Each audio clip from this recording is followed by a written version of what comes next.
Hi and welcome back. I'm Piotr and this is Daily Read, when we try to read something every day and learn something new. I'm still going through The Pleasure Trap by Douglas J. Leith and Alan Goldhammer, and the chapter is for today, The Evolution of Diet. This might be interesting. Let's dig in. This is a quote from Albert Einstein. "Nothing will benefit human health and increase the chances for survival of life on Earth as much as the evolution to a vegetarian diet." And this pretty much comes from one of the brightest brains in the history of mankind. Well, it's curious, I would say. I don't know, of course, the data he's quoting that on and why, but, well, given all the climate changes with all the animals that have to go to meat consumption, well, this might be an issue, but let's see what we have here. One of the arguments is that we were not designed by nature for a high-fat, high-animal content, processed food diet. Well, pretty much we didn't, because, like, for example, vegetable oils, we had no idea that we can do stuff like this. It's only like maybe 100 years old. So this is a question. Flour, it was done, but nowhere as refined as it is now. So pretty much, as every dietitian will say, you need to eat whole foods and no refined stuff, which pretty much limits you very, very dramatically, because everything is refined, everything has additional sugar, so it will taste better, so we'll buy more, and so on and so forth. But let's get back to reading. Yes, and the classic is that you never had the abundance of food that we have now. This is quite curious, because archaeology found in, for example, Aboriginal Australia, that a spear with a sharp stone was pretty much used more or less in the same way for hundreds of centuries. This is like a spear. It's that old, and it was always used pretty much the same way. It actually makes you think, like, why nobody came up with anything better? Was it the top? Was it pretty much nothing else actually we were able to make anything better than that? Or was it just good enough and nobody cared? This is a good question. And remember that we are pretty much omnivores, right? We can eat meat, but we don't have to eat meat. We pretty much, I don't remember the correct numbers right now, but twice a week meat would be more than enough for us, just to get the proteins we need from meat, because we can't get those anywhere else from. And there's that. And of course, pretty much the biggest issue we are facing, that we are definitely getting too much calories per day. We should eat less in general. People stopped being hunter-gatherers, and they figured out that, hey, if I get this fruit and I will take those seeds and plant them in the ground, it will actually flourish and it will bloom and I will have more fruits, and pretty much it's free food. Like, hell yeah, let's do something like that. And this is very nicely put, that pretty much we weren't homeless anymore, because we were pretty much growing this somewhere aside a river, so we can also use that. And pretty much we were able to provide ourselves, because of figuring out how to plant seeds and get crops, a lot more food, a lot faster, and with a lot less intensivity and work on our part. This is very curious. I didn't know that actually 8,500 years BC, very much the microorganisms were our main adversary, and it was like malaria, plague, measles, cholera, and all the other sicknesses.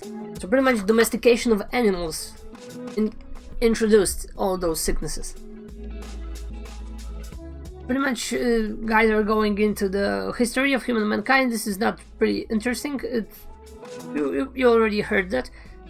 But what is actually very nice, I mean, this is also pretty much obvious, but people love most calorically dense food available. This is why we love, for example, pizza and burgers, because there's a lot of fat and there's actually sugar that is immediately changed to energy in our bodies and glucose. And this is a very old mechanism, and like, why do we prefer those foods? They are not healthy for us, they are not good for us, but those are still the prehistoric mechanisms that are inside our bodies. So pretty much we as a human race evolved a lot faster than our genome, because we still in genes have this, I need that food because it will make me feel a lot better, because it will, because we will have a lot of calories in a very small package, and we will feel just simply safe and secure that yes, we will not starve to death because we have this. But on the other hand, there are a lot of different problems, because it will just simply make us feel bad in the end. Prehistorical mind that we are having, our urges, it's totally not grown up as we did to our current society and our lifestyles. Yes, and the classic stuff. Most people find that meat at about 1200 calories per pound is more pleasurable to eat than raw solid vegetables. Well, yeah.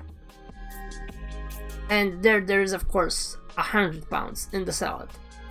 So like, you cannot really compare, right? You have the same amount of food, but the caloric intake will be 10 times better, 10 times greater.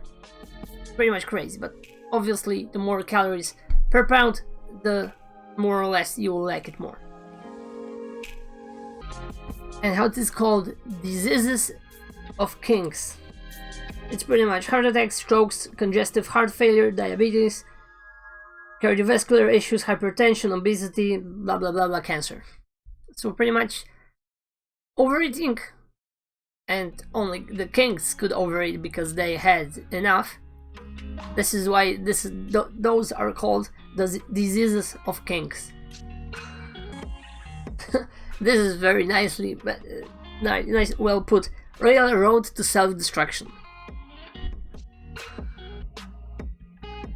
And getting back to those high-density foods, actually, the old us, couple of thousand years ago, would say that yes, this is very good for us, but we never would have the amount that we have here, and still the pleasure still is available for us, but we don't really have the means to control it. I mean, pretty much you can always say that, well, just don't overeat, don't eat sugars, etc, etc, but it simply does make you feel better. So this is also an issue. We pretty much just need to be aware of that.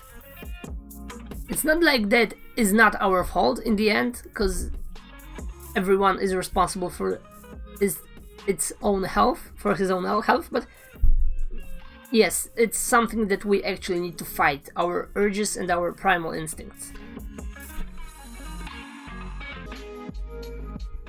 So what can you do about that? Well, you can choose to consume a diet that is more in line with our ancestors, a lot less meat, no processed foods, and vegetables, and fruits. Whole grains, beans, nuts, and seeds, of course. Pretty much you need to figure it out, and actually maybe not figure it out, because we all know what we should eat.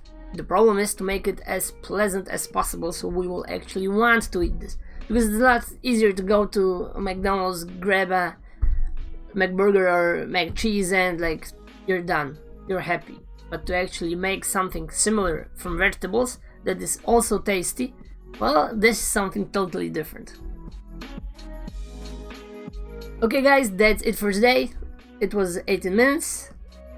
And the next chapter for tomorrow is looking for health in all the wrong places. This might be interesting. Thank you for tuning in. Hope you actually read something on your own, and this helps you to be a little bit more productive today and find something to push forward your ideas and whatever you want to do.